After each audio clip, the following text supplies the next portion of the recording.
Hi, everyone. This is Charles Hoskinson broadcasting live from warm, sunny Colorado. Always warm, always sunny, sometimes Colorado. Today is August 30th, 2021, and it is the lovely AMA.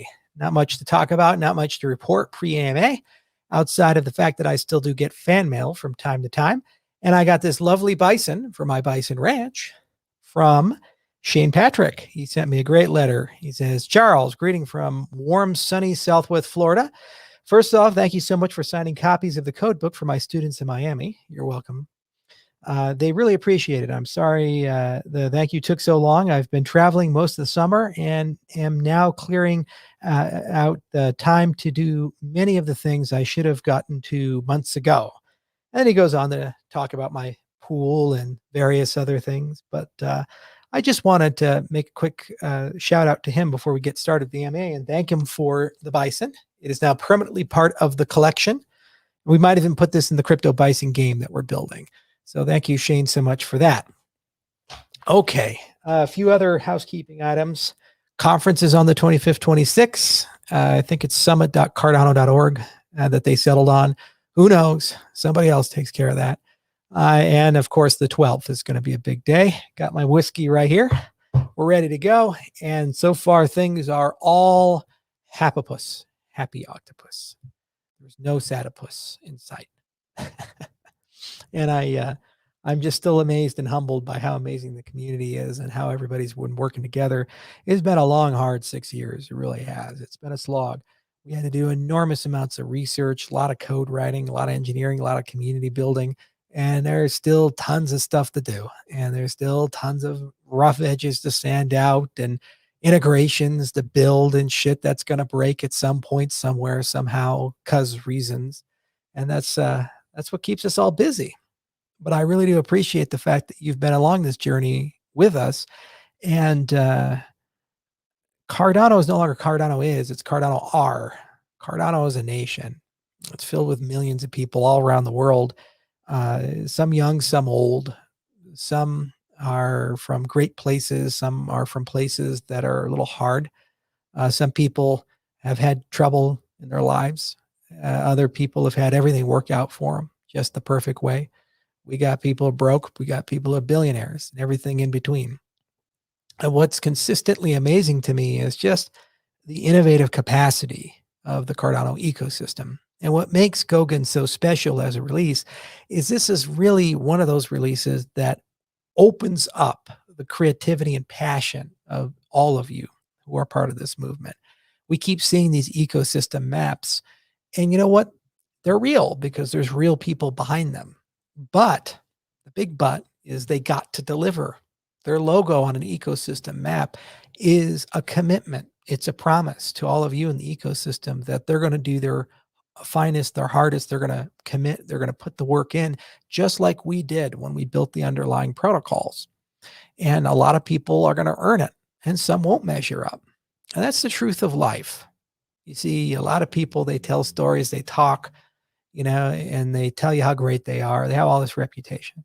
One of the reasons why I, in my older years, and now I'm 33, almost 34, as I've gone through life, and God, I've gone through so much life the last 13 years, you wouldn't believe it. I've met so many people that talk big. And the thing that has always been a moment for me, like mathematics or an agriculture, those are fields where no matter how big someone talks, there is a burden of proof that is universal. In mathematics, it's the proof. You can claim to be a great mathematician, but you got to prove something, got to do something, which is why I'm not a great mathematician, because I never proved anything big in mathematics. Now, doing the Hoskinson Center this upcoming month and rewrite the foundations of mathematics. It'll take 25 years to do it. And after I've done all of that, I'll pay back that debt of having the audacity to say that I'm a mathematician. But there's proof in that. And that's actually proving it to the harshest of all critics, the computer. Because computers can't accept, you know what I'm saying, or you get this, or without loss of generality. They can't get statements like that. You actually have to be very pedantic to them. So they're the harshest of all critics, far more than any referee of any journal. So it's going to be fun spending a big chunk of my adult life working in those circles, funding those circles, hopefully contributing when I have the time to those circles. And agriculture is the much same way. It is all about planting seeds. It's all about watering. It's all about feeding. You can be a billionaire and have an incredible reputation and have changed the world. Do you think the cow standing outside understands that, has any conception of that? They're a passive moral agent. Life happens to them. They don't have the consciousness or capability to comprehend and make provisions. They just know they're hungry. And it doesn't matter if it's cold outside. It doesn't matter if the wind is blowing. It doesn't matter what the circumstances and facts are. If you just got divorced or you lost your sister or you're recovering from an addiction, none of that matters. At the end of the day, that cow's hungry. And if you don't feed them too many times, you'll see it on them and eventually they die. They rely completely on you. And it's the same for the plants. It does not matter what's going on, where you're at, how that works. Either you water it or you don't. That's the key. And, I got plants right there on my desk. And no matter what's going on, I'm accountable to them. And I feel bad when they don't get watered, and it's my job. It's no one else's job. That list, that ecosystem map that we see ahead of us, those have to be watered. They have to be tended. They have to be taken care of by people. And if they're not, they'll die. They won't get adoption. They won't launch. They won't get there. That's the ultimate truth. And that's why I really enjoy this stage of the project. We've given people a foundation, however imperfect, to realize their dreams. And the community, you're in charge of that. You get to see that. You get to decide what you support, what you don't support. It's not my place or purpose. It's yours. You get to decide what you vote to fund and what you don't vote to fund.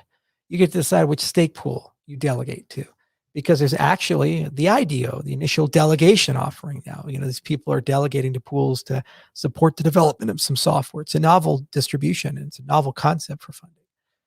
And in the coming months, these things are going to be your choices. I think, 13 days, 14 days, the HFC event happens. And there's a lot to do. A lot of things are going to take some time to turn on, but it'll go so quickly. And you're going to wake up in hundreds of applications and thousands of applications. The community is there. People are passionate. They're excited.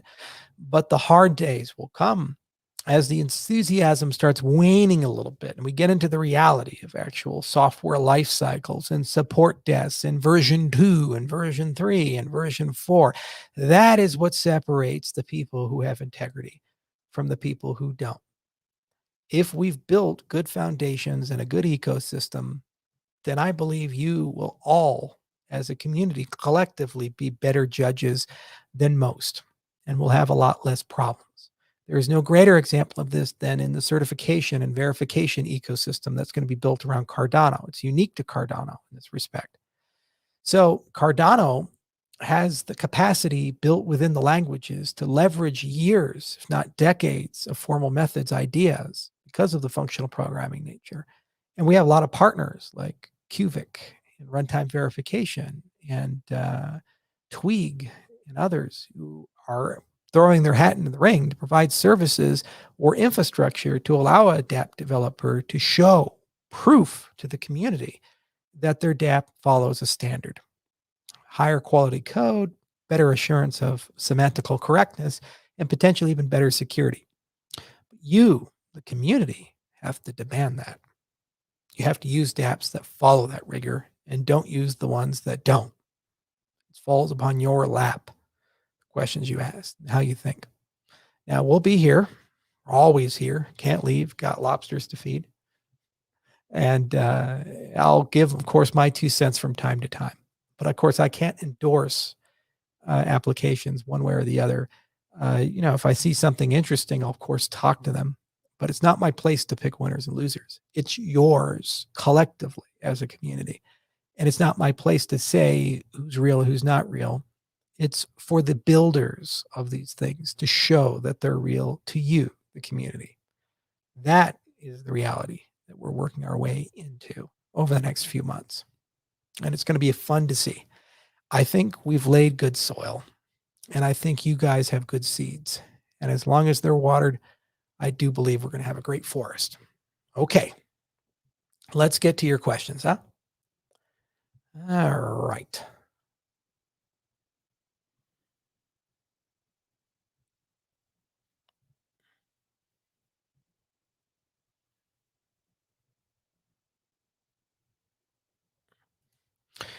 Charles, do you believe that cryptocurrency could lead to a Ubuntu society and truly allow mankind to expand further into deep space? I believe so. I'd like to hear thoughts on the sci-fi future. I think that might be a carrot emoji.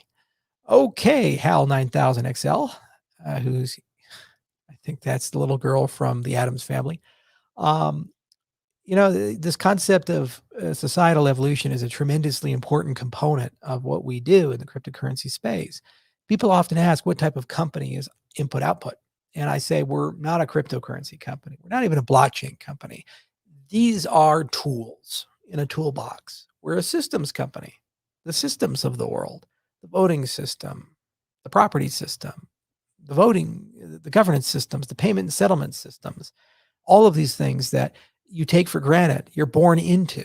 When you are Swiss, there's a different set of rules about what it means to be Swiss than if you're born in Zambia or Argentina. All of those systems, they're going to be upgraded, changed. And what we're trying to do is we're trying to figure out, how do we build things that doesn't require a king or a leader or a CEO or a prime minister or a small group of special people. In the United States of America, it's 1 + 9 + 5, 35. The vast majority of my life, the things that happen in my life, are controlled by a president, 9 Supreme Court justices, and 535 lawmakers. Huge impact, whether we're at war or not, war or peace, my property rights, my basic human rights, the tax rates, how land works, all these things controlled by that. And if not them, plus 50 governors and their associated state legislators. Less than 10,000 people in the United States have control over 300 million domestically. And because we have an empire, billions of people. There's got to be a better way than that. Honestly, it's not hard to corrupt 10,000 people. It's not hard to find 10,000 idiots and put them in positions of power. There's got to be a different way where we have a lot more control over our lives. What we do as a systems company is we ask that fundamental question. We try to build tools, techniques, economic systems, and pressures to push people in that particular direction. But at the end of the day, you can lead a horse to water, you can't make him drink. And so ultimately, people have to adopt the new way of doing things and have faith and confidence that that social fiction is better than the ones that came before it.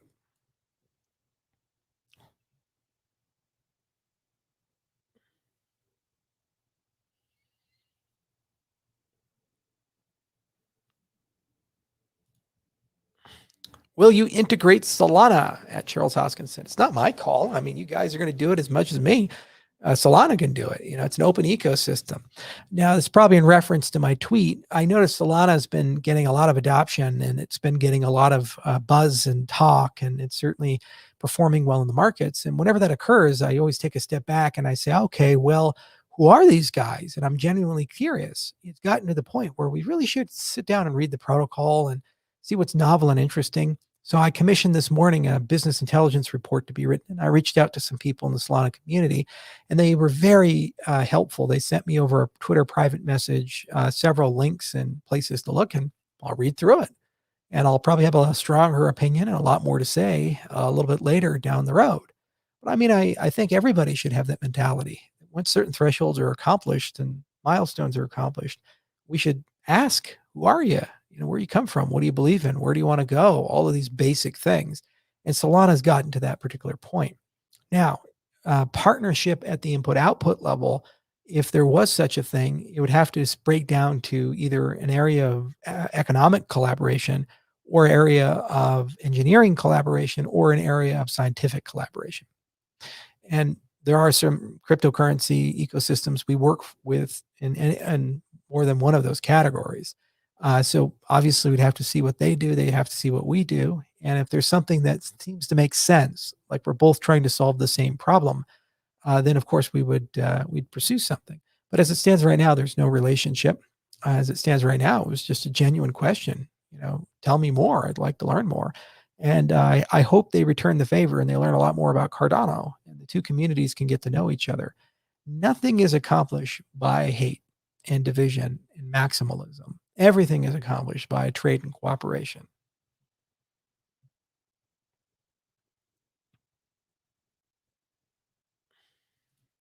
Why is Ergo not in the top 10? A, because there's not enough in circulation, and B, it's not on enough exchanges yet. But in terms of technology and utility, I think Ergo is definitely an amazing ecosystem, got great people, and I really like what Alex has done.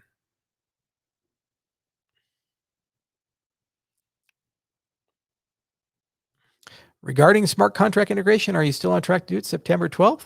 Yes, sir.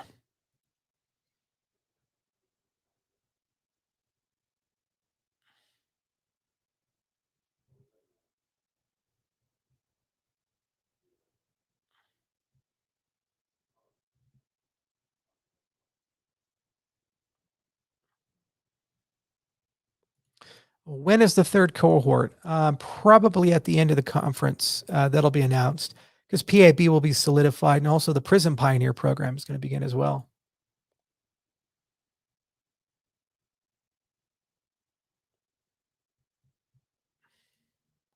Charles, I'd love to hear your elaborated arguments for dismantling the fair points mentioned in the crypto colonialism article in CoinDesk against Cardano. Thanks. There are no fair points in that article. It's a completely unfair, inhuman thing done by one of these social justice warriors that has very limited experience in the jurisdiction. Crypto can't build roads. That's true. But people build roads, and people have to be paid and have the resources and expertise and knowledge and ability to build roads. Where do they get those things from? From systems. If you have bad systems, you don't get roads. You got good systems, you get them. What crypto does is it gives you a new system. And once it's installed, the system has properties about it which are better universally for each and every person in that economy. Doubt me? Ask yourself this. Would you like to live in a country with free and fair elections? Simple yes, no questions. Would you like to live in a country with sound, stable money? Would you like to live in a country where it's easy to get money in and out of the country? Would you like to live in a country where you're treated equally to everyone else? And there aren't people who have special considerations or favors because they won the genetic lottery or the geographic lottery, born to the right family, right name, right political connections? Yes or no? Would you like to live in a country where the property that you live on, you earned, and you think you own can't be stolen from you by a nepotistic, corrupt company or entity? Would you like to live in a country where the things you have a right to know are guaranteed and the accomplishments you make are recorded properly so you can prove them to other people? Yes or no? And we can go down the list. All of these things are contingent upon the operating system of that country and the belief that those things are credible. You don't believe me? Okay. You have two candidates. You're an HR director. One of them graduated from Massachusetts Institute of Technology. The other one graduated from a university in Kigali.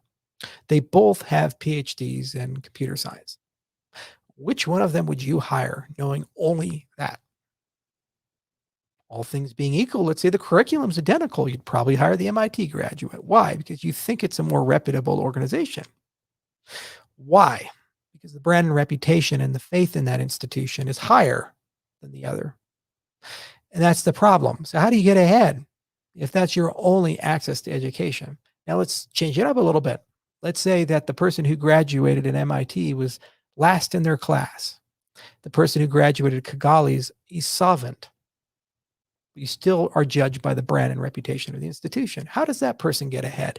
Is it colonialism for saying that we can improve the systems? And how exactly would we do so? By coming in and changing them or by creating a self-serve system? The point of cryptocurrencies is there's not central coordination or central permission keeping for the system to be integrated and installed. Don't believe me? Who did Bitcoin then? The camel herder in Mongolia who has his Bitcoin. Tell me, was there some committee that woke up and said, boy, we really need Batuza. to buy Bitcoin. Those Gobi camel herders, they have to do it. Yep, we need a guy out there. It's a good story, good PR. Let's go find him, convince him. He made the decision himself. So let me get this straight, CoinDesk. It's colonialism to give people open source tools no one controls, to put the freedom of globalization and self-determination in their own hands and improve their systems so that they're on par with the rest of the world, if not better, and they can fairly compete with the rest of the world. That's colonialism. Just because that can't build roads, I don't think you understand anything if you view it that way. And unfortunately, you see a lot of this. This cynical 25, 30, 35-year-olds, they got their liberal arts degree and they think they know everything and they've been all around the world how everything works. The evils of the world are all about dealing with scarcity at the end of the day, the fear of it or the reality of it. And the whole field of economics is the study of human behavior under scarcity. If resources are unlimited, no one really cares. Doesn't matter. But when resources are finite, who gets to decide how they get to decide? Who gets to allocate? Who has access? Who doesn't have access? These types of things. That's where governments come in. Corrupt governments are ones that keep the pie small. Good, well-constructed governments grow the pie for everybody, and everybody prospers from it. Systems make good governments, not the other way around. Bad governments make bad systems. Good systems make good governments. And I think that was totally lost, and that's totally beyond the point. And they say, oh, they have all these connectivity problems and infrastructure problems. Oh, fuck you. They're going to solve that too, themselves, because there's a lot of money in the developing world. There's a lot of value in the developing world. African entrepreneurs are going to solve the African connectivity issues. And in many cases, better, faster, and cheaper than we do. They're not going to have 4 monopolies beating each other up that are state-sponsored. No, there's going to be thousands of ISPs, thousands of different ways to connect. Oh, they don't have the right computing infrastructure. Africans will figure that out for Africans, not us. Okay? And they're going to do it better than we do. They'll get more, better, faster, cheaper. And that infrastructure alone is all that's required for new systems that are better than our systems. Give them access to the systems, they know what to do. They'll get it done. And when they do, collectively, the wealth will build to an extent that it's comparable to ours. And then suddenly those roads get built.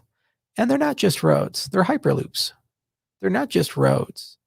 They're hypersonic aircraft. They're not just roads. They're the Matternet. A lot of new things will come that we can't get here because we have blinders on and bad systems.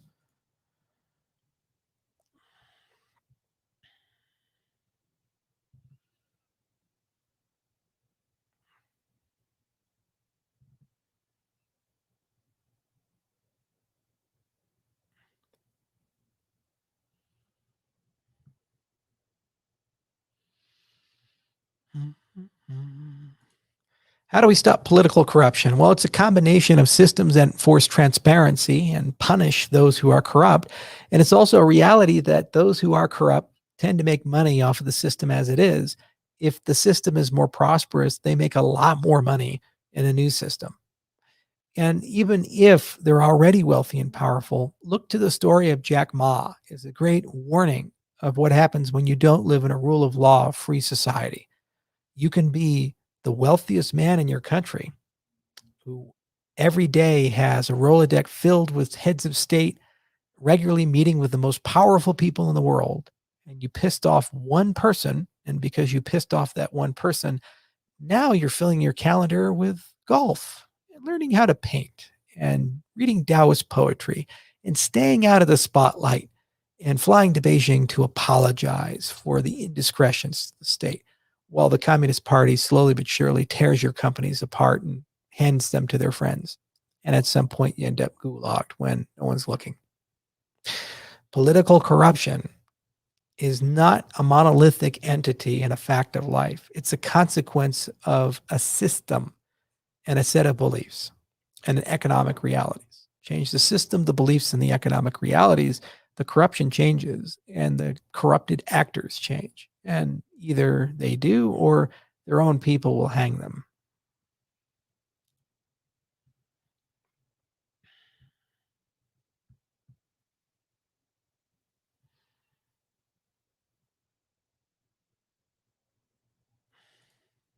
Charles, can you please tell us more about your biotech company you were setting up with your brother? All right. Well, it's called Hoskinson Biotechnologies. And my brother and I are really interested in regenerative medicine and anti-aging. Also did it with my dad. So my brother, dad, and I are all co-owners. My dad and brother are both doctors. They're internists. And my dad's been practicing medicine for well over 30 years. My brother's been practicing just for a few years. He graduated in Colorado and he moved up to Wyoming. And anyway, we're looking into treatments and we're looking into the science of anti-aging. So we're in silent mode, and what we're going to do is the same thing we did with IO Global. IO Global, what I did was hired the best and brightest scientists in the field, and we wrote 111 papers, and we kind of learned how this entire industry works. And then we built Cardano as an example product of these things. And now we're building out a digital transformation portfolio to go and change nation states and companies and build other infrastructure, products, and services. Okay, well, similarly, when you look at biotechnology, we're right at the edge of a renaissance in medicine and biology, where all these really geeky scientists, they've been sitting in labs for a long time, thick glasses, and they're studying a axolotl or a jellyfish that lives forever or a newt or a salamander. And they say, wow, they have this tremendous regenerative capacity. They get old, they form a cyst, they come out young again. They're biologically immortal. Wow, they have ways of, regrowing limbs and healing wounds that would be mortal for humans, but somehow they survive these things. And we're not so much different, those creatures and us. So they've been studying these things for a long time and learning all the secrets of that stuff. And little by little, those secrets will slow drip their way into medicine. There's a lot of cynicism and skepticism in medicine. There's a lot of belief that innovation doesn't happen, and rightfully so, because the system is broken. There's plenty of brilliant biologists and brilliant doctors and brilliant scientists who really want to do a lot of good. And they get very cynical because they spend a career and they realize first it takes 10 years, 20 years to bring a drug to market, $1 billion.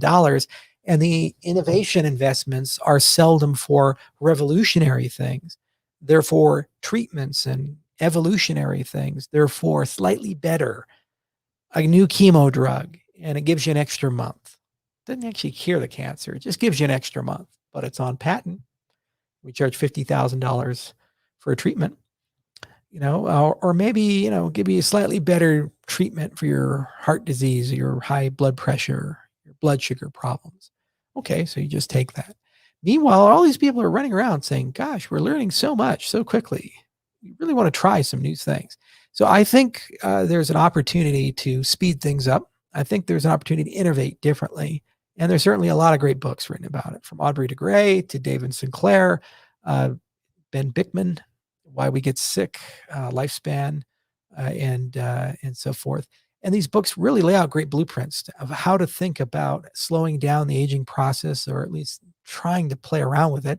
And there's already some great innovations, some new like exosome therapies, and some old like the use of metformin, for example, and some supplements like NAD plus that have actually been shown to have really interesting signals. There's great researchers, like Elysium does this up at MIT, and dozens of others floating around. But we really live in a golden age. These biochips are being invented that you can test all kinds of things on. You have these amazing computer models that can simulate things that we never thought possible before. You can sequence the entire human genome. It used to be billions of dollars. Now it's hundreds of dollars. There's a company called Nebula that does that. There's actually a blockchain company they work with called Oasis Labs that actually makes you own the data and secure it, like 23andMe and these other guys. So it's a golden age that we're heading to, and especially with AI-assisted research. And it's my belief that if we get in early, we put a brain trust together and we look at everything. We look at the orthodoxy, the metformins that are starting to show real interesting clinical signals that are already FDA approved, to the unusual, almost pseudoscience like photobiomodulation and pulsed electromagnetic stuff and so forth. So PEMF and photobiomodulation, hyperbaric treatments have been shown to do some really interesting things. And there's an Israeli research group that's been studying that. So we'll look at all of these things and we'll have a really strong opinion, just like I do with cryptocurrencies, after we do the science, which means there's no substitute for meta-analysis and reading papers and writing papers and getting really qualified people together. And at some point, somewhere, somehow, we'll learn enough to be able to build a product. And I don't know what that product is going to be yet.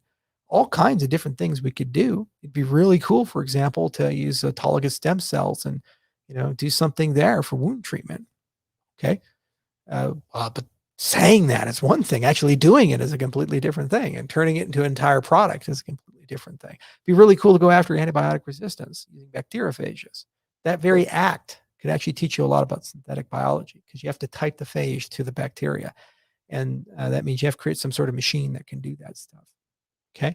But it's early days. So it'll be about 24, 36 months in silent mode, where I imagine we're not going to be announcing too much, but we'll certainly be hiring, just like Elon Musk did with his BCI venture Neuralink.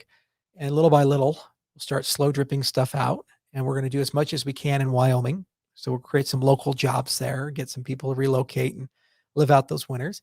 And then just right out of the blue, come up to you guys and say, oh, by the way, we got this thing. Take a look. And it'll be a lot of fun.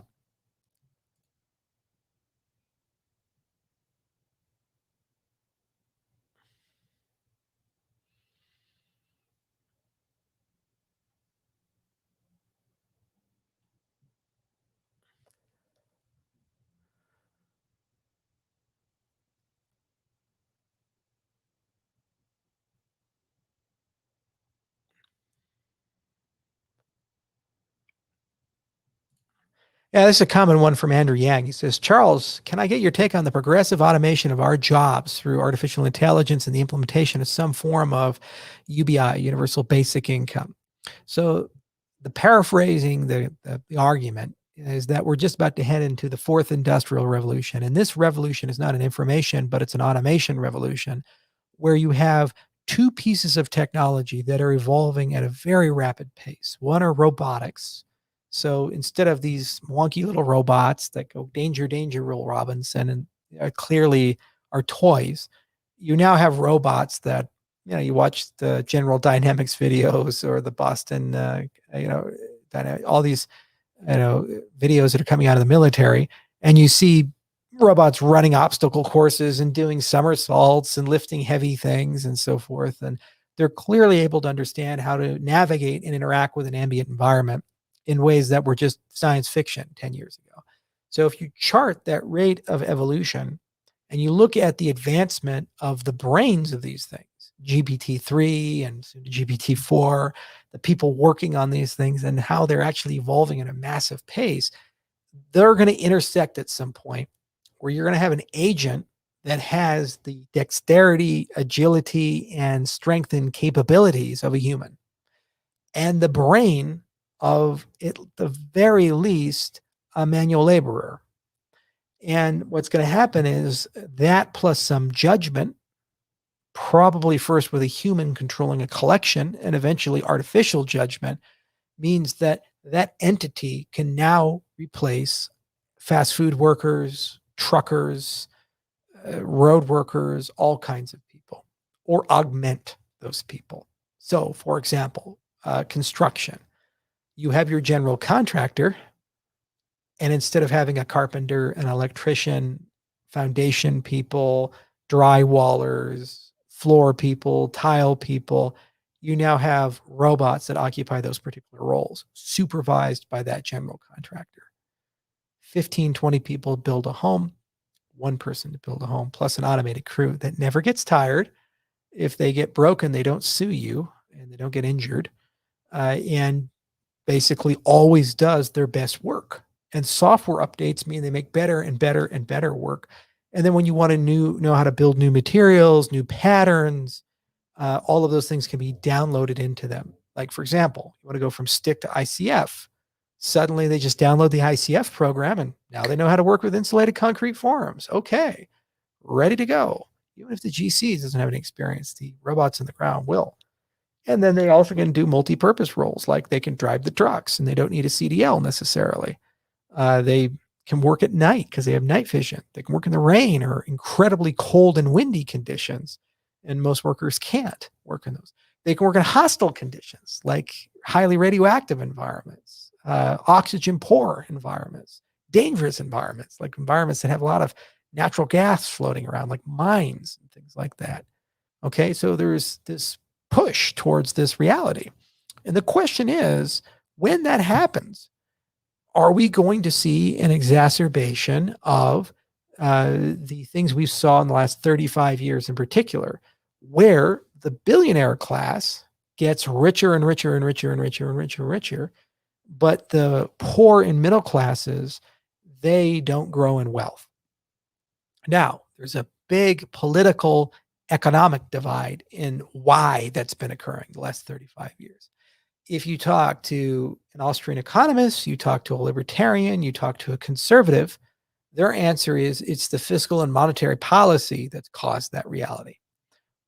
So those middle class and those poor people, they haven't gotten richer because the money in their pocket is losing value too quickly because of bad monetary policy. Since 71, we've been off the gold standard, and you can actually plot from 1971 to today the value of the dollar, and you notice the buying power goes down. The wealthy get first access to the money and have all kinds of magic investments that are hedges against inflation. So the wealthy basically are in a position where no matter what the economic conditions are, they win. But the poor people only win when monetary policy is looking good. Okay, so you talk to the liberal economist and they say, well, no. The problem we have here is we don't have redistributionist tax policy. And the rich who have been getting richer and richer and richer, they should have a large chunk of their newfound wealth redistributed to society so no one gets left behind. And that is where UBI basically lives. It's nestled in that redistribution concept. And the basic idea is that all this new wealth that automation and AI is going to create for a small group of billionaires, we should take a meaningful percentage of it and then give it to all the people who will be displaced. The question is, will they really be displaced? We don't know. We actually don't have an answer. So far, the other three industrial revolutions that we've had, they actually were not displaced. Many new jobs were created. For example, we have new industries like professional gamer, VR, AR stuff. We have NFTs. We have gig economy. We have a lot of creative outputs, all these types of things where those people have been displaced. Maybe they go and do other things.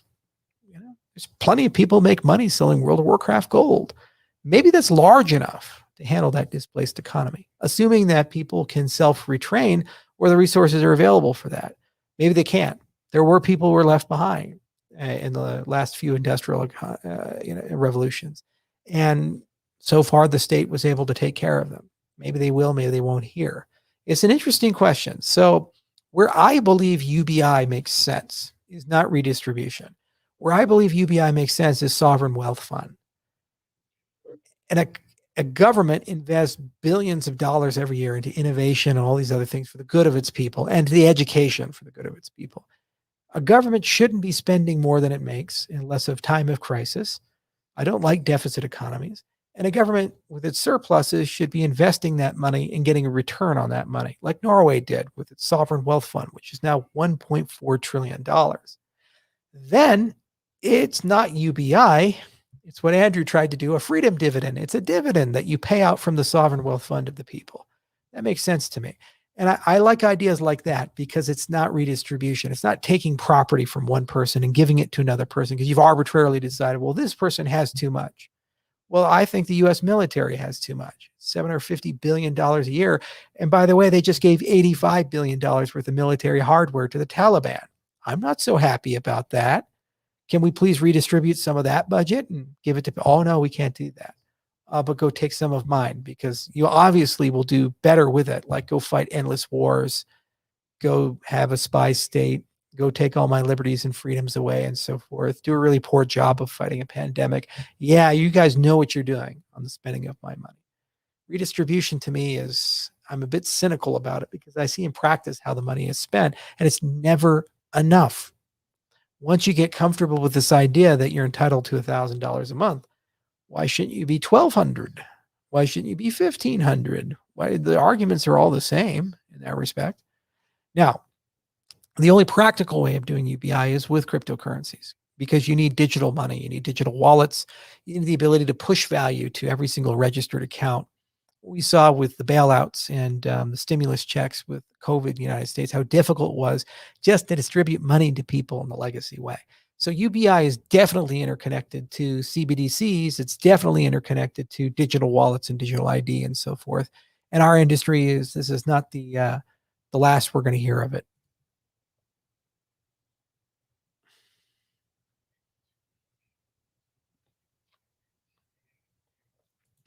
Charles, what's the most unique thing about Cardano that no one will have or has? At the moment, it's the hard fork combinator.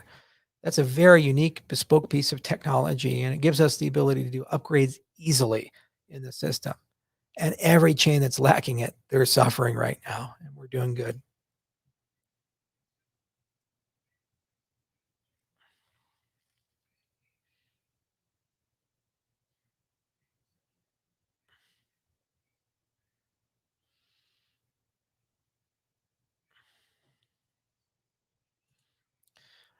Question from Fada. How to use DB Sync with a database different from PostgreSQL like MongoDB? There's an impedance mismatch when you go to a NoSQL system, but it's open infrastructure. And what will likely happen next year as the things change up is that open infrastructure will become more diverse, and it'll be entirely possible that it's going to live in a NoSQL world.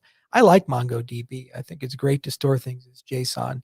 I love JavaScript as a language. It's one of my dirty secrets. So it'd be really cool to see that work with DBSync. But Postgres is an enterprise grade database, and SQL is the standard in the industry, and those schemas make a lot of sense to us. And so it seemed like a very good target. But it would be nice to get some diversity, not just with Mongo, but also graph databases like Neo4j and other NoSQL databases like Redis and so forth.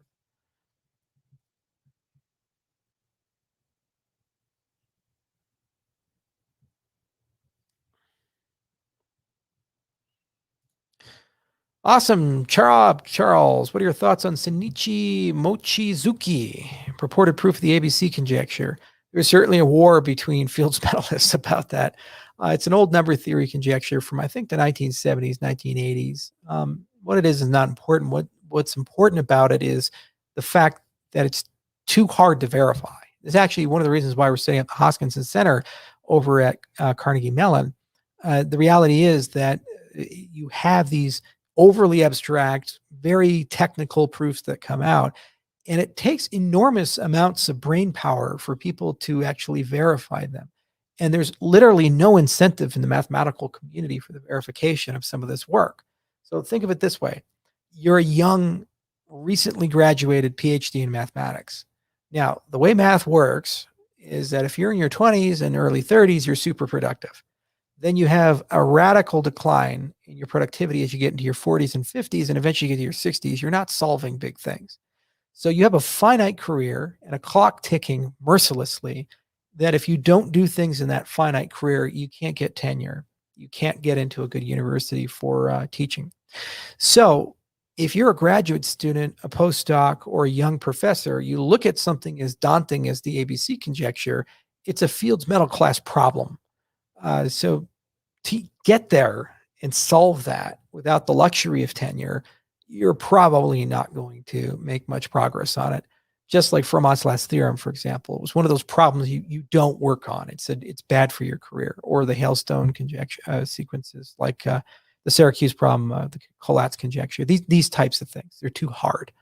Okay, so that group of people on their own devices aren't going to take the time to open up 250, 300 pages of mathematical prose, read super technical proofs. In many cases are ahead of their time. Because what Shinichi did is he didn't just prove something in his mind. He actually created new math, new tools, new things to actually prove it.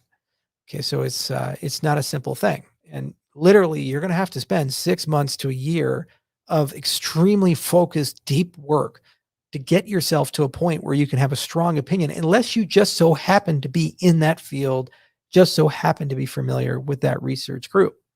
Now, Shinichi didn't make it easy for anybody. Normally, when you have the audacity to purport that you've solved a big problem, like the ABC conjecture or the Artin's conjecture or any of these things that are floating around the number theory world, you would go lecture, you'd go on tour, you'd spend some time with people. Like after Fermat's last theorem was proven, Silverman had a lot to say about it. They got together, Brown, they had working groups formed, graduate students came in, they had seminars, and the first thing they did is they simplified the proof. It went from hundreds of pages to like 30 to 50 pages. And they said, okay, I can understand it now. Okay. That's never been done. He just stayed in Kyoto and he published in his own journal for this thing. And he said, I have solved it. Job is done. It's the mathematical community's job to figure out what I've done. Okay. That's not good form in the mathematical community. And it's something that mathematicians don't look so kindly on. And that's one of the reasons why the other group of mathematician, the professor who has tenure and access to graduate students and postdocs and can kind of guide them, hasn't spent the time to really dig seriously into the ABC conjecture. And as a consequence, that means it just sits in paper. And there's a few guys in Germany that are certainly who are very credible, who are spending some time claiming that perhaps the proof isn't right. And there's a few other adherents in Kyoto who say it is. And it's a big debate.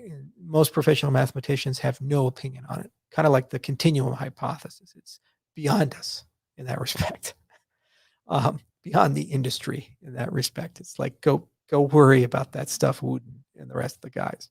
Okay, so the point of constructive mathematics, the point of systems like lean or dependently typed languages, is Shinichi can self-serve a big chunk of the verification of the proof. We see this with the four-color theorem. We see this with other things that have been mechanized. The difference is the tools here are on steroids. They're much better than the older tools like AutoMath and Mizar and things that came with the QED manifesto. It is my belief that if these tools are heavily invested in, which is why I put $20 million into the center, it was not a small investment. It's a permanent endowment that I'll continue adding money to throughout my life and career. It's my belief that over the arc, as people learn to use these tools, they become collaborative community tools that what Shinichi's successors can do is they're not going to just dump a 250-page tome on the mathematical community and say, good luck, everybody. Have fun, everybody. Goodbye, everybody. What they'll do is they'll decompose it into interesting things, improve a lot of those technical, very refined things with these proof assistants. And if it compiles, there's a high probability that it's right. Then, because you've had the discipline to construct it in a way that's machine understandable, and a computer is the harshest of all critics because it can't take things for granted. You can't assume it knows something. I mean, you have to go all the way back to piano arithmetic and teach it what a natural number is. It's not simple stuff for a computer. You have to really work at it. What you can do then is you can show that certain things that would be of concern for a proof are resolved. Okay. And as a consequence, then you can really lecture on and talk about how all these pieces fit together, how the agenda fits together. Andrew Wiles was very considerate in this respect. If you actually look at the anatomy of Fermat's last theorem, his proof for it, with these residues and these other things, what he did is he actually had these modules and they kind of plugged together in a kind of an overall giant proof agenda. And because each of those modules had, kind of nice connections between them, it was easy to decompose the proof into understandable blocks that domain experts in those blocks could look at and dissect and say, well, now there's a problem here. In fact, the proof in 1994, the original proof, had a flaw. It was only discovered because of the care and consideration that was in the design of this of that proof. That was not done in the proof of the ABC conjecture. Like, new math was invented at the same time as the application of extremely specialized tools, and a very incomprehensible paper was constructed. And if you use something like Lean, you're forced to do that in the process of writing a proof. So you have self-serving, you have a platform for collaboration, you have a higher burden of proof than most mathematicians are used for, and you have a separation of concerns, just like you would in any software architecture. And so the key is just to get to the tools to a level of maturity that they can be applied properly for the writing of mathematical proofs. And it's a collective game. And every day, mathematicians around the world, from Imperial to Max Planck and now here at CMU and other places, they work together and they think about these things. And they have all kinds of interesting debates. And the other thing is that you can switch your logics. So you can say things like, yeah, I don't like CFC set theory. Let's go do something else. Let's live in a system where the continuum hypothesis is false, like the system that Wooten constructed in these types of things. And let's get rid of the axiom of choice. Let's see what happens. That's really cool that you can just pull things out and switch your logics and so forth. Say it's true under this set, but it's not under this set and so forth. You do that as a set theorist or a logician. You don't commonly do that as an algebraist or a topologist. So you don't get to the basement. You look at the basement dwellers and you say, live in the basement. And they're like the radiologists of mathematics. They live in dark rooms. And no one looks at them. So anyway, those are my thoughts. I think it's a lack of consideration. And I think it's the output of an insanely brilliant person. Let me be very clear. Sinichi's probably in the top 10 in terms of most brilliant mathematicians alive right now. I'd say number 1 is Terry Tao, and Sinichi's certainly in the top 10. And I think he's gotten to a point where he knows who he is, and he has a high degree of confidence in his brilliance. So he just doesn't really care to go and take the time that somebody in their 20s would do if they solve something really huge. And it's going to be really fun seeing what people do from that. It's the other thing that sometimes is missed is if you look at like the Fermat's last theorem, for example, because this is one of those problems people have really talked about. So it's a great example. It's a gift that keeps on giving. There was a brilliant woman named Sophie Germain who attempted to prove it in the 19th century, and ultimately her agenda failed. However, Sophie's work actually inspired a lot of people to do a lot of other things in mathematics in the 19th and 20th century. And so sometimes the failure in attempting to prove something is actually a great opener to other conjectures and other ideas. Riemann spent quite a bit of time thinking about things like the Goldbach conjecture and prime number theorem and these things. And then we have the Riemann hypothesis, so there's a lot of magic there that happens. And mathematicians often remember their failures more than their successes, and their failed proofs and their failed attempts, their failed thoughts, at least unlocked something somewhere.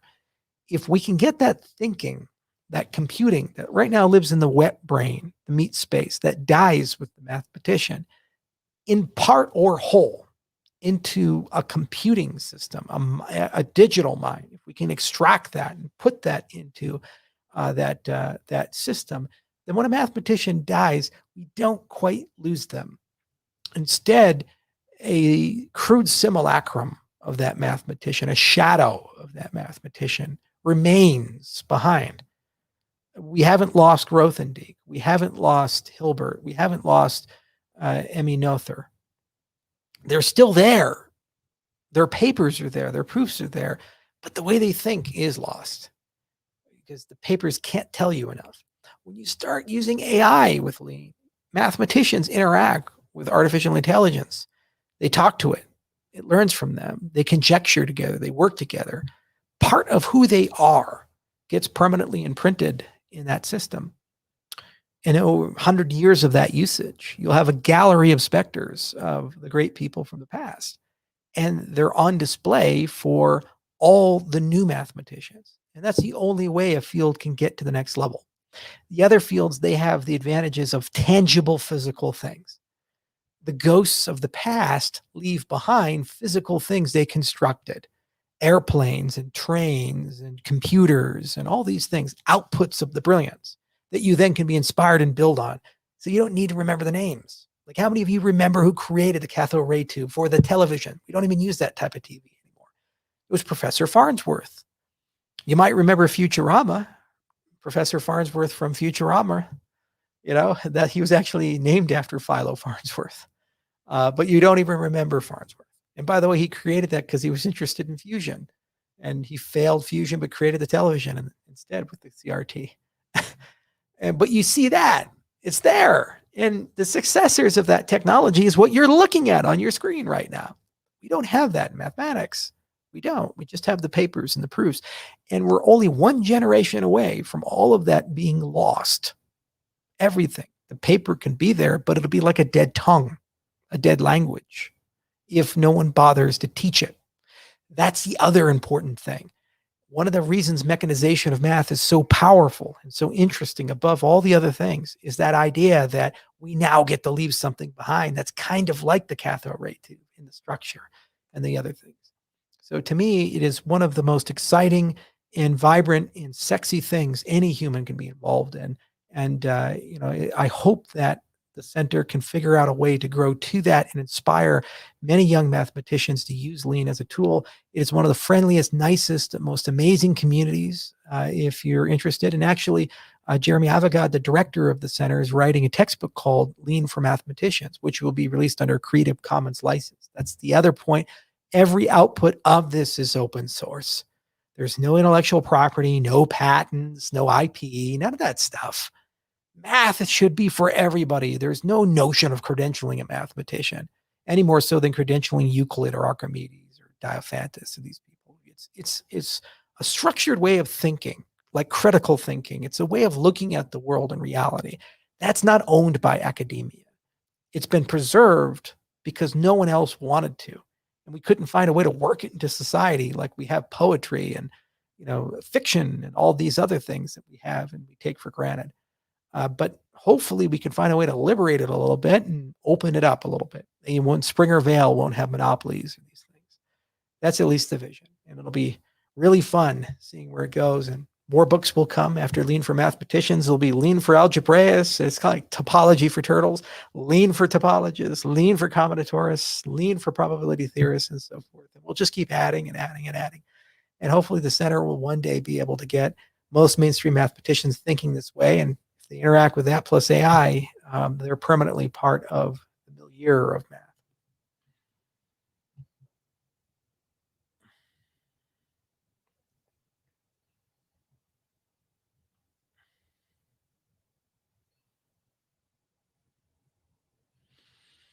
Mm-hmm.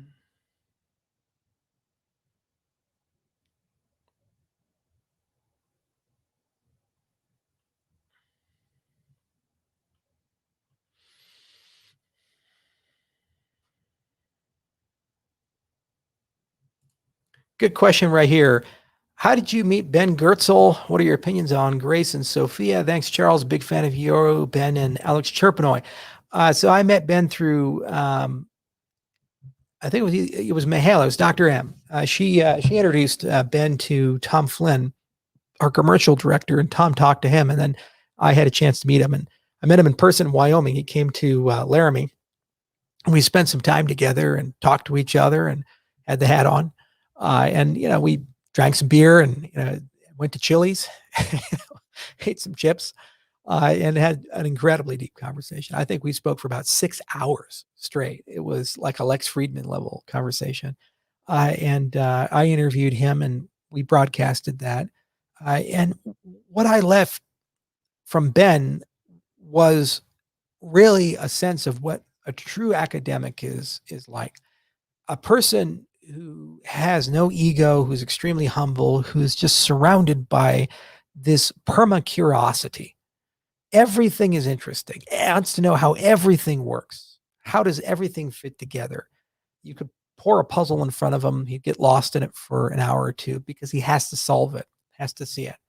And also someone who always is inspired by the science fiction of the future, the world we could live in, the things we could have, if only we humans could get out of our own way and we could find better ways of doing things. Now, I contribute in that respect with systems and what we do with Cardano, blockchain technology, and my company, Input Output. He contributes by trying to build an artificial intelligence that's real, an AGI, not a narrow AI that can do AlphaGo or, it has slightly better computer vision than the last computer vision, or you got good speech to text. Okay, it actually recognizes my weird accent. Okay, no. An AGI where you can just throw a problem at it and say, okay, AGI, go tell me the cure for this disease. You got it, boss. Comes back with all this thought and says, have you tried that? It's making contributions as if it's here. Okay. He wants to build that. And when you look at Grace and Sophia, the other Hansen products, his partner, really, these are just cases to carry that journey that he's been on. 300 plus papers. He got his PhD in math at 21. He's a super bright guy in that respect. And he's attracted around his orbit people who are equally brilliant or trained people. And those are just cases to hold those ideas and those things. Now, they happen to be very valuable cases if they happen to solve real problems. In the case of grace, this is an area that is near and dear to my heart because two of my grandparents, actually all three of my grandparents, died recently, in the last 36 months. I lost my two grandmothers and a grandfather, my dad's mother and father, and I lost my mom's mother. They all died of neurodegenerative disorders. On my dad's side, my grandfather had Parkinson's and my grandmother had dementia. And on my mom's side, my grandmother died of Parkinson's, excuse me, Alzheimer's from my grandfather on my dad's side.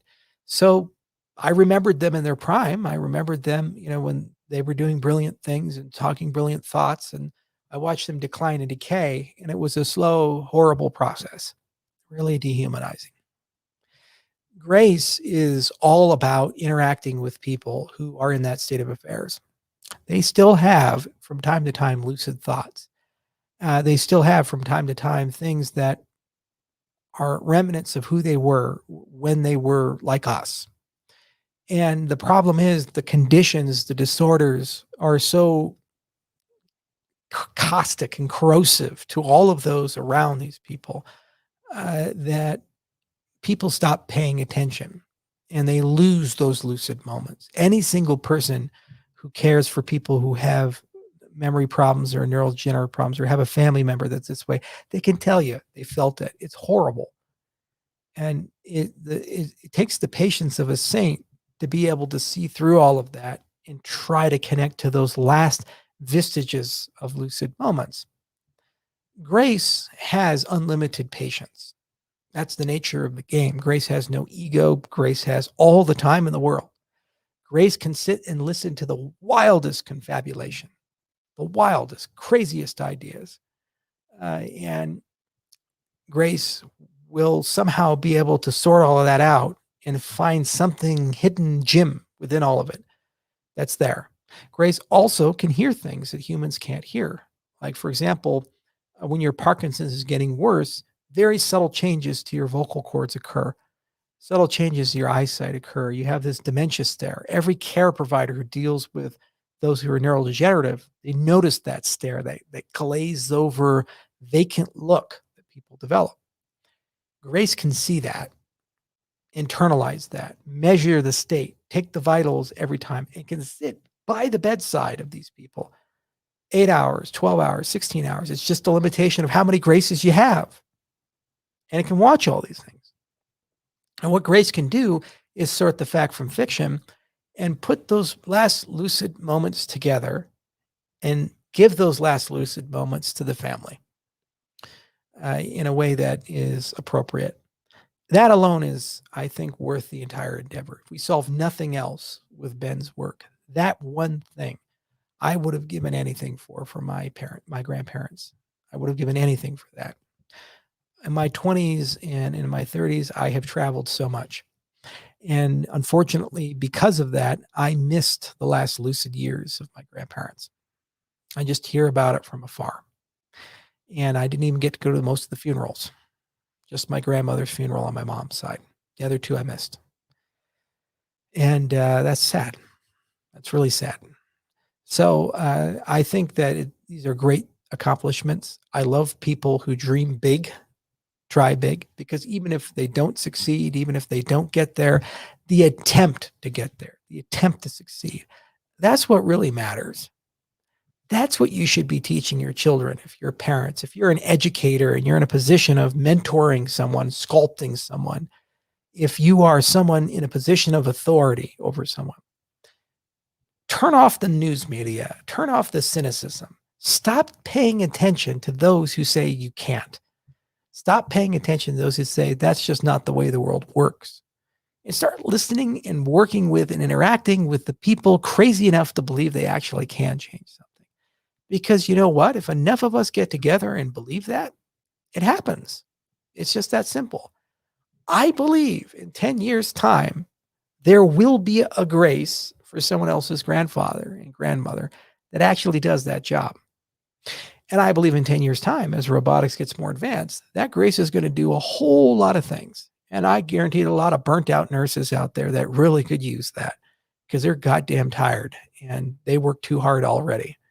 And they make a lot of mistakes because they're so tired and worn down, and they deal with the same stuff and bureaucracy again and again and again. And in many cases, they're treated like robots themselves. Before my brother was a doctor, he was a nurse, and he dealt with the brunt of all of it. That's why the nurses like him, because he's one of the doctors that actually was one of them and knows that has some kinship there.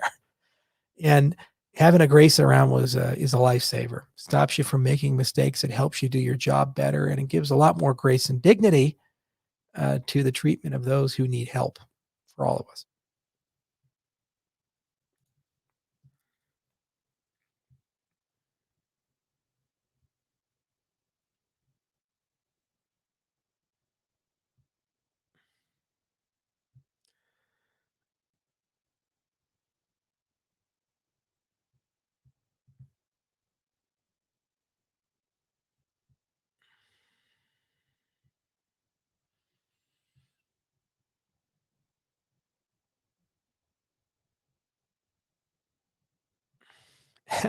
This is great. Twitter never lets us down. Nothing you are talking about is important today. Well, codename wise, here's what's important today: the people around you, for you. That's the only thing that's important today. Not this, and sure as hell not anything else. You want to get rich? Why? Because there's something around you today that you don't like, and you think money's going to solve that for you. Think about it.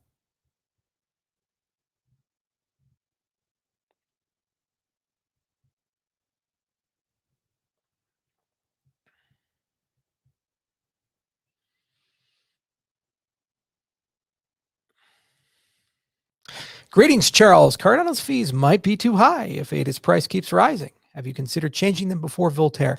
The community will be in charge of that. That's one of the handovers to get Voltaire done. And you guys are going to have to decide reasonable and prudent fee structures for the future. Fees are not the best mechanism for congestion control, and there's certainly going to be alternative transaction vehicles like Hydra to mitigate these things. They're just to moderate a scarce resource, and that is a difficult economic question. Now, what you guys can do in the meantime is you can go and hire the rent is too damn high guy through Voltaire and make him the official spokesman of the Cardano fees. Why not? That's the magic of Voltaire. That's the magic of Catalyst. Somebody do a proposal. Find that guy. See how much he works for. I'm sure he'll do it. Think about it. The fees are too damn high.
Klaus's notorious statement: "You'll own nothing and you'll be happy." Any thoughts on Davos's vision for our future? It's a dystopian vision if I've ever heard one.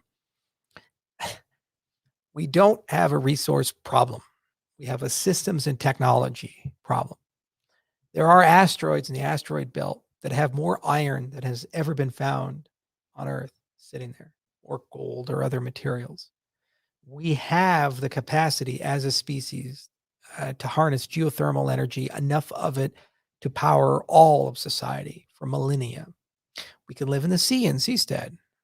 We can live underground. We can go vertical. We can do all kinds of things if desired. We can become a multiplanetary species. There's a group of people in Davos, this elite circle, who think they speak for the world, and they have this thing called the Great Reset, and they believe capitalism has failed.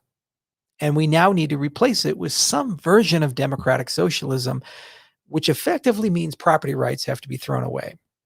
It effectively means because of global existential problems like global warming, we cannot as individuals be trusted with liberty and freedom. Our betters, the royals, the dictators, the presidents, the political systems, the political class, they have to solve our problems. This is neo-communism. That's what it is. It's all rolled up. They change the vocabulary. They change all these other things. And they promise a utopia, but not a single damn one of them can take a step back and clearly articulate and explain to me how they overcame the problem that the minute that you install a government so powerful that it's in control of all the property rights, that government won't become co-opted, corrupt, and totalitarian, because it's never not happened every time they've tried it. Now, we have systems with cryptocurrencies that don't have leaders. If Cardano can up-to-date itself without leadership, that is a good indication you can do that for governments and companies. Great. In the next 10, 20 years, we're going to take those things for a spin. And if they work, we should push for nation states to go down that road because you can preserve and protect liberty and freedom and property rights, but you can encode in the system parameterizations that respect environmentalism, parameterizations that respect long-term thinking. Here's a great thought experiment if you don't believe me. Capitalism can solve all your problems. Here's how. You create another currency. That's all you got to do. Okay, so you got today money, the US dollar. Rawr. Go to work. Make $10 an hour, $20 an hour, $30 an hour, $40 an hour. Pick your number. $400 an hour. You're a great lawyer. $1,000 an hour. You're a partner. Rah. All right, you're making the money. Okay. You are short-term focused. Get as much of this currency as possible, any means necessary. Let's say your wealth is now two currencies. Today money, future money. Future money you can only earn by doing something good for future you. You who lives in the year 2200. Today money you earn the same way you earn it today. You need both to buy shit. Suddenly, capitalism's working differently. The utility and value of you recycling, planting a tree, taking care of people, volunteering, educating your neighbor, building a system that is preservable for hundreds of years is equivalent, in some cases, more valuable than the short-term stuff. That is the key. That's what is missed in this whole Davos, you'll own nothing and be happy, great reset. They're thinking too narrowly. What they have to do to win the game is change the game. They have to change the way economics work. You have to create new currencies. For example, global warming. Right now, if I was going to ever and try to build a geothermal power plant, it's like $40 million to build a 3.5 megawatt plant. It's too expensive on the CapEx, even though it lasts 100 years. And the operational expense is like $300,000 per year. It's so cheap to run those damn things, but it's too expensive to build today. But what if instead of just selling power, it also produces some sort of carbon credit that I can sell? And you sum the two together, and now I make more money than the coal guys and all the other guys. It's the most profitable power plant around. Having a second currency means that is the most profitable infrastructure to build, and everybody's in a rush to build it, and it displaces all the bad power. It's just that simple. Capitalism is an optimization engine. However you parameterized it, it is going to optimize and look for those local and absolute maxima and minima and optimize accordingly. Minimize cost, maximize return. So by parameterization, it tells you where you can minimize to. That's the point of regulation. And by parameterization, where you're maximizing to. If you're maximizing future money and today money, then the only way that works, and the only way you can be rich in a system like that, is by doing a lot of good for people in the year 2200. People you'll never meet because you'll be dead. Change the game to win the game. The Davos people don't do that. They like writing books and charging $100,000 for a seat at the table for companies. And they talk a lot about global warming, but can't land your private jet there because the airport is full. And you can't land a helicopter there. Every 15 minutes, a helicopter is landing because it's full. And I don't know how you can fly on a private jet if that's your whole shtick, but okay. And they tell us how we should live our lives. Well, they're most of them born into positions of wealth and privilege. They got Rockefeller or Rothschild or these other things in their last names, or they're part of those families, and they've never worked a real day in their lives. When they graduate from their private school, they get to go to a very prestigious university that's been around for hundreds of years that their family members attended, and they get their requisite degree, and then they get to go run with the family businesses. And then they think in their head, because they've always been rich and powerful, that they know the secrets to life. All they know are the secrets to life in a monarchy, secrets to life where they're in charge. And, we Americans, we're a little different. We were born with the whole idea that we don't like kings and queens and royalty. We kind of fought a little bit of a revolutionary war over that thing, and we're pretty scrappy, and we didn't give in. We didn't give up. It's built into our DNA. We don't like control. We don't like these hierarchies that tell us how to think and what to do. You can't even get people in America to wear a damn mask. Okay. You could tell them aliens are invading. Half of America would say, so what? I don't care. Get off my land. That's just how we look at the world. So I think we're uniquely well positioned to think about things a little differently. And I hope that mentality and that thought process can be used to implement these new types of economic systems. And ultimately, I think that's the way of solving the problems, not this Davos dystopian neo-communism that they want to inflict on that. But I'm a libertarian, so one man's communism is another man's democratic socialism. And if you're like those millionaires and billionaires, as Bernie Sanders would say, you're well more than welcome to drink from that cup. It's a free country.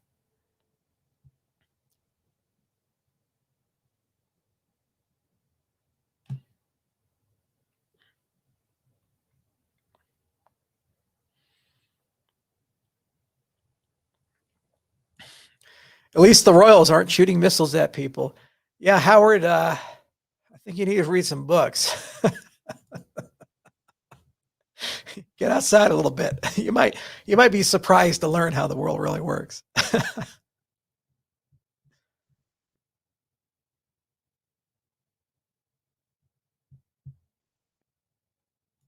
Charles, what do you think of Paul Stamens? Did you meet him? I've never met Paul. I've always wanted to, and we keep missing each other. I go to these mushroom conferences and he misses it, or I can't go to one that he's at. I've met Bill Ewell and what's his name? The Rockefeller kid who does a lot of mushroom stuff, and William and the rest of the gang. There's some real cool people in the mushroom community. And I just haven't met Paul yet, and I really do. He's a hero of mine. I read his books. I got both of them, the blue cover and black cover, one on gourmet mushrooms in the Mushroom Bible.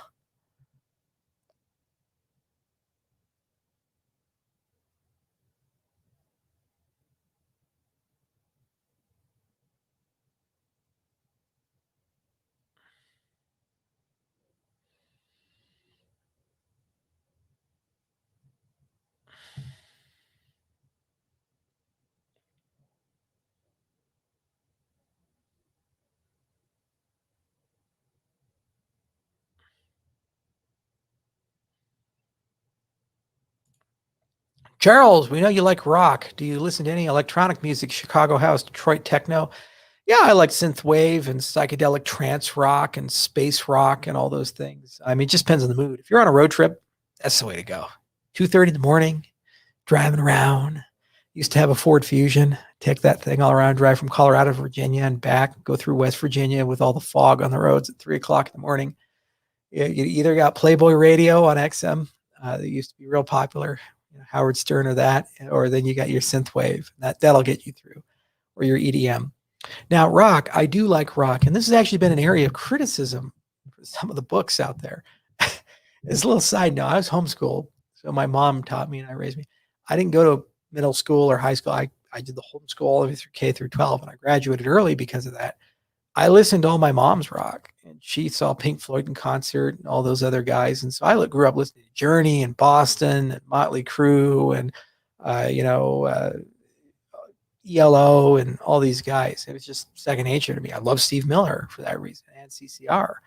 And later in life, I had the privilege of meeting Steve Miller and CCR, and that was like the dream come true. I had a conference in Miami, and I could invite anybody I wanted. So I said, fuck, let's bring Steve Miller in. And he made me pay for all the guitars. He flew 14 guitars in, including all these old Gibsons that were very expensive to insure.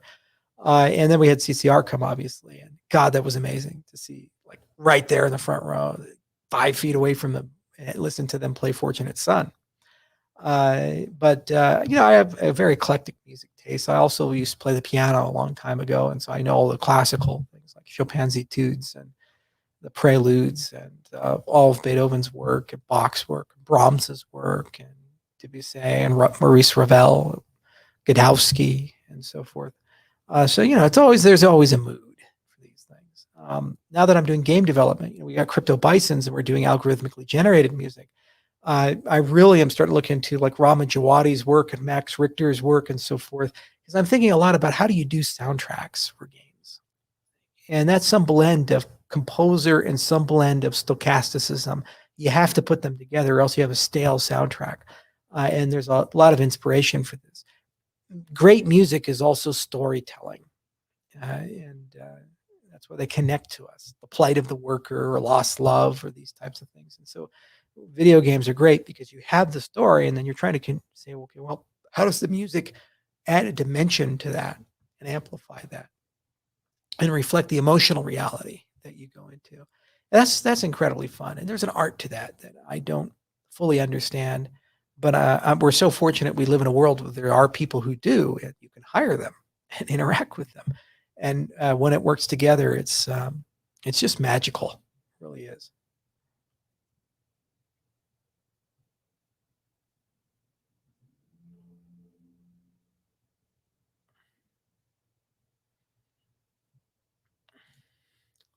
How far is this statement from the truth?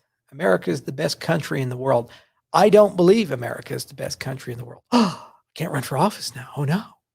I believe that the American people are the best people in the world because they come collectively from the entire world. We are one of the very few countries in the world where the American people are composed of every single country. I honestly don't believe there's one country missing. Even North Korea, there's North Koreans in America. There's Iranians in America. There's Israelis in America. There are flags from every nation in our culture. We're a country of immigrants, and that's what makes us great. That's what makes the country great. All the ideas, the languages, the cultures, the traditions come together, they blend together, and it's this great melting pot that finds a way to make it work.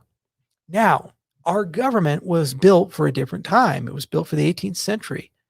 It was built for the 19th century. It was built for the 20th century. It wasn't built for instantaneous communication and a fourth branch of government, a grand bureaucracy and civil service with millions of people in it who are politically immune to consequences of their actions. Our government has let the world down and the American people down. We deserve better, and we try to vote our way out of it. We really do. But look at our democratic institutions. We only have 2 political parties we're allowed to vote for. No political diversity other than those 2. And our candidates, for the most part, are chosen for us by powerful people. And then we're told we're only allowed to vote for one or the other, and then somehow that's going to solve the problem. And every election, most important election of our lifetime, most important election, it's bullshit. That's why less and less people vote every year, because they're disenfranchised from the process. And we leave behind the greatness of all those people who are truly amazing. Their collective intelligence and capability and brilliance is recused from our system. So I believe very firmly the American people collectively as a whole, never bet against them. We will win 10 out of 10 times when we are properly unified. Want us to go to the moon, we'll make it happen. Want us to go to Mars, we'll make it happen. I don't believe the American government is the best government. I firmly believe it's ossified, corrupt, chaotic, and it needs to be upgraded. And it is the duty of the American people to do that. And what's going to happen is we're going to get so sick and tired and frustrated of the lies, nepotism, corruption, and frankly, bullshit that's being inflicted upon us. Children being taken away from their parents because their parents don't want to give an 11-year-old a vaccine. You can't do that forever. I'm telling you, it's gonna break. And when it does, we're going to rewrite the Constitution through a convention. And then suddenly we won't have this old, horrible, broken government that thinks it's okay to go fight in Afghanistan for 20 years and come back with nothing to show for it outside of lost blood and treasure and national disgrace. You'll have a government for the people, accountable to the people, harnessing the brilliance of the American people. And then people like America again. Because every day, actually everybody kind of likes the American people. Who are they, by the way? White guy sitting in Colorado? Or is it the taxi driver from Senegal who drives in New York City? Or is it Satya Nadella, the CEO of Microsoft from India? Or is it a brilliant doctor from Namibia who started as a mercenary and she worked her way here? There are literally thousands of stories that are unique and amazing. Struggle all along. The North Korean gal who was just, I forget her name, was just on the Joe Rogan podcast and also the Lex Friedman podcast. Interviewed her right before he interviewed me. And she tells this horrible story of having to claw and scratch her way from North Korea to China and eventually get here. Her story is our story. It's the American story. We carry it with us. And the unifying theme of all these things is this meritocratic idea of it can be better. Who can argue against that? There are certainly cynical philosophies like this woke cult of postmodernism and power hierarchies. And it says, oh, no one can be better. It's all an illusion and everything's about power. And the point of the government is to get redistribution so that it's fair. The American dream was always that you can earn your way no matter where you start from. It might take several generations, but you'll get there. Your granddad may have started with just the clothes on his back as a refugee, and when he died, he had a house. And your dad may have actually been able to start a great company, and the son could actually end up taking that company, making a Fortune 500, or the daughter. That's the American dream. It's multi-generation in that respect, too. It's just this idea, generation after generation, effort after effort, meritocratic work. Roll up your sleeves. Do what you need to do. I'm a product of my father and my mom, and they're a product of their father and their mother. My grandfather on my mom's side, he right out of high school signed up for the Marine Corps, and Marine demolitions, fought in the Korean War, and then came back home, rolled up his sleeves, became a lineman, worked his way all the way up, retired an executive. I think he had 19 patents before he retired, and he just had a high school education. And he was the product of the fact that his father left when I think he was 12 years old, 13 years old. My great grandfather was a drunk on my mom's side, didn't take care of his family and skipped out town. One of those leaving for cigarettes, never came back type of crew. Grandfather didn't complain, had to be the man of the house and had to find a way to survive the Great Depression and the Korean War and everything that came in between and get it done, raise 7 children. And only because he made those choices. And my grandmother made the choices she made, the sacrifices she made, that my mom had a chance to live the life she did, and I had the chance to live the life I did. That's America and the American people in a nutshell. We're given the freedom to fail, and that means we're given the freedom to succeed, and we're held accountable for our failures. It's okay to never be great. I've certainly made so many mistakes in my life.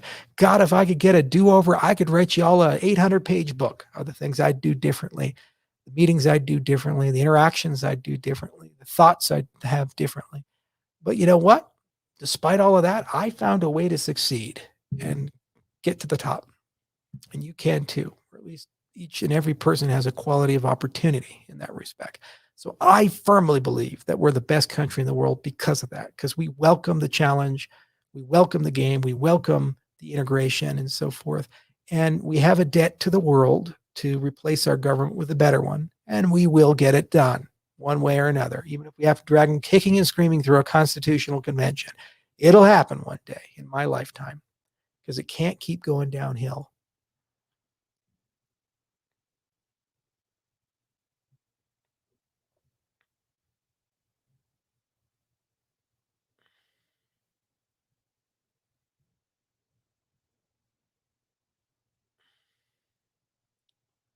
But then again, I'm an American, so we're kind of programmed to think that way.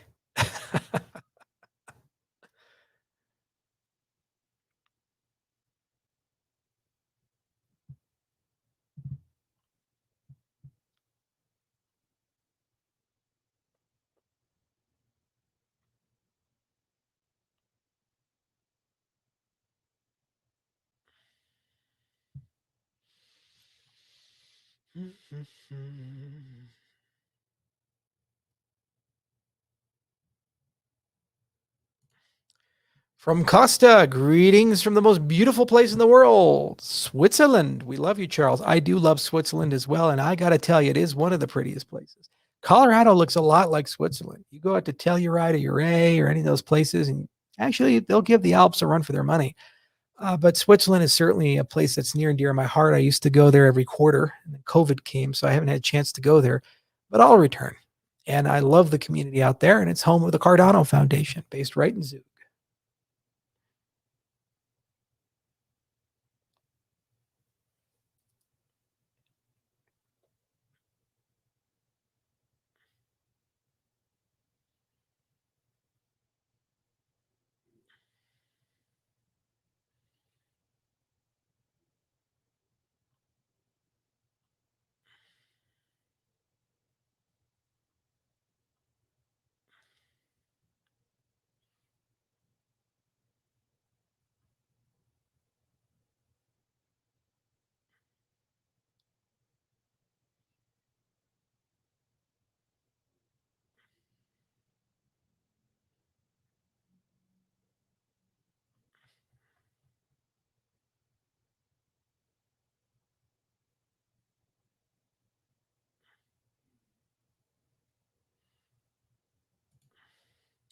What's the greatest virtue? I think that's a good way to end it, huh? As I've gotten older, I think self integrity is probably the greatest virtue. We live in a society, collectively in the developed world, at the very least, where you are allowed to accumulate enormous amounts of self fictions, small or large. And when people accumulate too many of them, you see these people like Jeremy DeWitt or others, and you say, wow, that guy's really fucked up. Well, the problem is that most of us are closer to that than we'd like to believe in small little instances, and they accumulate. And what these things do, these misintegrities, is they hold you back from getting to your greater self as a human being. And so the reason why psychedelics have become such a prominent area of study, if you read Michael Pollan's book, is not because they take you to some astral projection and you get to meet DMT aliens and go on crazy adventures or things like that. It has nothing to do with any of that. Psychedelics are not so useful to teenagers for the most part. They're club drugs when they're used there, but yet they're tremendously useful for people in their 50s and 60s or people who have post-traumatic distress disorder or depression or other conditions. Why? Because you have this default mode complex and you have these misintegrities, these self-fictions, these issues, these accumulations of stories. And then you go and take this substance, and what it does is it removes the sense of self. And you extract your consciousness from who you are, and you stand and observe yourself as others see you for the first time ever. There's ego destruction there. And then suddenly you say, holy shit. Oh no. No, no, no, no. That's no good. We got to make some changes. We got to do some house cleaning. Now, being a public figure, I get that for free for the most part. Every comment, tweet, Reddit post, 4chan post, there's a kernel, there's a little bit of truth there. Not a lot, but there's something. And if you're really clever, you know how to filter these things in a way to improve yourself. If you're not so clever, you let it bother you, eat away at you, and really crush you. Jordan Peterson, for example, is a self-help guru, brilliant psychologist, goes on these long, circuitous stories. Maps and Meaning is one of the hardest books I've ever read in my life. After he got big, I said, oh, I'll take a look at it. And whoa, this is big. But then he ended up becoming a drug addict. Why? Because he wasn't able to get the benefit, but filter out the toxicity of notoriety and publicity and fame. So those things plus personal issues in his life combined together, and they created a state of affairs where he had to use substances to try to bridge the gap and deal with the pain.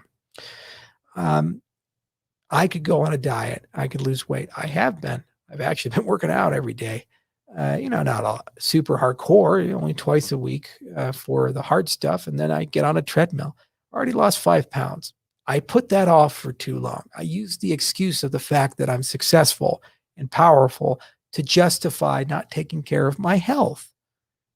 But all I'm doing is I'm hurting myself. There's no integrity in that lifestyle.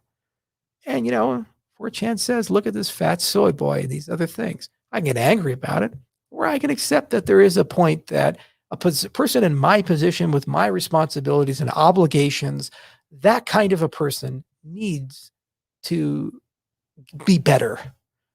I need to get up earlier. I need to get up at 5 a.m. I need to find the time to be healthy. I need to eat right. If anything, because I inspire others to do so. And a person in my position should do that every day. That's what leadership is all about. So that the integrity component, I think, is the single most important component in all the things you do, all the business dealings you do, all the interactions you do. Even if you don't have positive or good interactions, finding a way to dig through it and find at least something there that you can latch onto and say, we tried our best to have a good outcome. There you go. And then when you start thinking this way, you start losing a lot of negative things, a lot of vices, hate, for example, anger, vengeance, resentment, envy. Those vices they just fade away. They melt away. Like Ethereum, for example. I do have objectively legitimate grievances when you look at what's happened and what's been said and just the craziness behind some of the things that continues to be recycled again and again and again, and the noise and the garbage and so forth. And I can just spend the rest of my life angry about that. But at the end of the day, if you think about it, you say to yourself, well, their existence does a lot of good for the world. There's a lot of good research. They've decentralized a lot of things. There's a lot of beta testing that they're doing. And, every now and then there might be an area of collaboration that makes sense.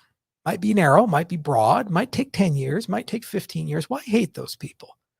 If they want to live in a weird world where they entertain fictions and they hate a person who doesn't exist, that's their disadvantage.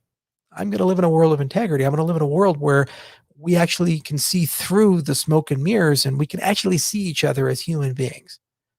Get to that point, and then suddenly you don't have a lot of problems anymore. And you can really focus in on the things that matter. You can really think long term. You can really think about where would you like to be in 10 years? People always overestimate what they can do in 1 year and underestimate what they can do in 10. Why? Because humans are really bad at exponential growth. And, if you get 1% per month, you don't really think it's too big, but actually it's huge over a period of 10 years, the returns that you can get there. You don't see it, though, in the short term. So having that virtue of self-awareness and self-integrity and being able to perceive yourself objectively, good, bad, and ugly, and be intellectually honest about who you are and what you can and can't do and how quickly you can move, and being able then to put yourself on a path, not where you do the great things. That's what we all aspire to do. To put yourself on a path where you do the simple things, the small things that are easy to do, but are also easy to not do. That is what makes greatness. If you look at any of these people that are great people that objectively have done great things or have been able to push themselves to the boundaries of human limits, all those people had that mindset. A little bit better, a little bit better, a little bit harder. And they didn't let the failures bother them, because it's only a problem if you're out of the game forever. If you can play tomorrow and get back into the game, try a little bit harder, push a little bit harder, then you're still there. You're still relevant. You're still breathing. You give up when you're dead. We've lost a little bit of that in society. Social media has constructed a world where we have become obsessed with the outcome, the end goal. It's hard. I mean, you want to learn how to play the piano. Go and start playing the piano. You feel like you're pretty good. And then you go to YouTube and you see some 7-year-old who's a concert pianist. You want to get in shape and lose some weight. You start losing a few pounds. You feel good. And you go to Instagram and you see the models. You're like, anything you want to do, there is some outcome, some end goal that person is elite and amazing and incredible. And if you live in a reference where that's what you want, you'll never get what you want, because what you're seeing is a snapshot of a deeper truth and story. And those people, in their own way, had to follow a path quite similar to the one that you happen to be doing yourself. And having the integrity to admit that and saying it's okay, keep that as a North Star, but put in the work every little day is such a powerful thing. And there's a lot of tools that can help people get there. And psychedelics happen to be one for the old, but there's all kinds of tools like flow research and these types of things. Stephen Kotlin is a big researcher there. There's Mihai Csikszentmihalyi, dozens of these human performance psychologists that think about this mindset, but it all always stems from the same common source, which is the integrity to understand reality as it is, not as how you'd like it to be, the ability to admit that, and then work a little harder every single day. And then once you're in that mindset, the vices melt away. And even if they don't, you have a mechanism upon which to conquer them. And having said that, it is now time to end the AMA. And for those of you who are frequent guests of our AMA, you'll know how we do that. We do that on Kiva. So, kiva.org. And by the way, when I go to Africa on the Africa tour, I'm going to be going to Kenya. It's one of the many nations. And there's a partner we have there that does microfinance. We're starting a $150,000 pilot with that partner, and we will be with that partner doing a microfinance blockchain pilot next year. So Kiva, as I mentioned, is just a proof of concept, a stepping stone to talk about microfinance, but I'm very excited to actually begin doing that right out of Daedalus, right out of your wallet. Okay, so let's go here. Let's look at lend, and let's find a borrower. And given that we are going to Africa soon, let's go to Africa. And given that we're going to Kenya soon, and there's a lot of great microfinance in Kenya, let's pick somebody. All right.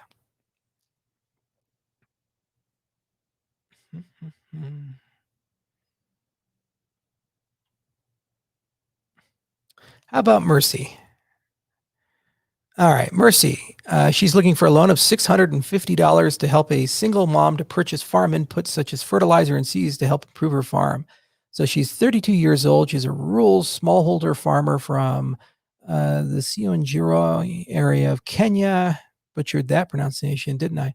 Her family's main income source is milk from their dairy farm. However, they're also involved in other agricultural activities, such as growing maize and beans. The biggest problem that farmers in this region face is the huge deficit in terms of access to agricultural inputs, meaning that the farmers' yields and incomes are far below what they could be. Kilimo has partnered with Kiva to provide financial services to smallholders around Kenya.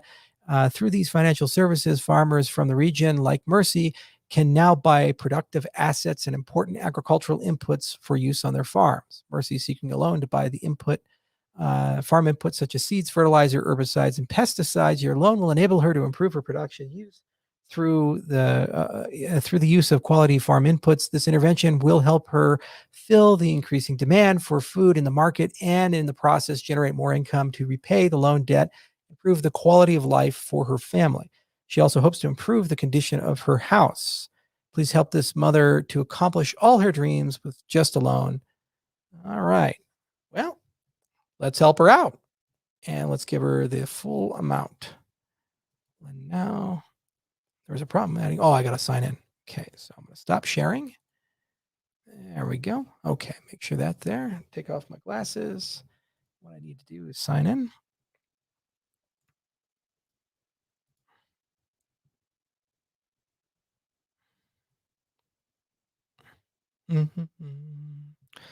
Loading. Continue to check out.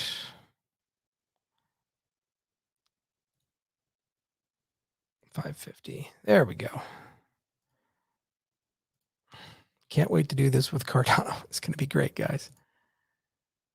Okay.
Okay. Boom. All right. All right. Let's share screen again. Everything looks good there. Share screen. So we had a bit of mercy for mercy. Go to my portfolio. Let's take a look at how it's doing. So far, almost 6,000 in loans. We have Afaf from Palestine, Albania, El Salvador, Senegal, Togo, Philippines, Haiti, Cambodia, Mexico, Peru, and Kenya. And now we have Mercy there. And we paid out her entire loan. So it's $550. I cannot wait to see you guys do this. I can't wait to see microfinance happen. It's a big passion of mine, and it's one of the reasons why I got involved in the space. Did a TEDx talk in Bermuda back in 2014. And that was one of the principal things I talked about, the 35 to 85% interest rates for microfinance. And it's just amazing that we are literally this close to actually doing this now with a stable coin, a blockchain derived reputation metric, and peer-to-peer lending. This close. I'm going to go to Kenya here in October, and I'm going to see Possession and the rest of the guys, and we're going to design the whole thing. And first quarter, second quarter of next year, we'll get that done. That's a life's work. People have to ask, like, what are the moments that define you and make you excited? And that's sure as hell one of them. It's what I've been looking forward to for almost a decade now. Okay. Well, this has been a lot of fun, everybody. Thank you so much. Until next time, I've enjoyed your questions. This one was a little bit more philosophical. And September 12th, we're going to have Gauguin. Long time coming.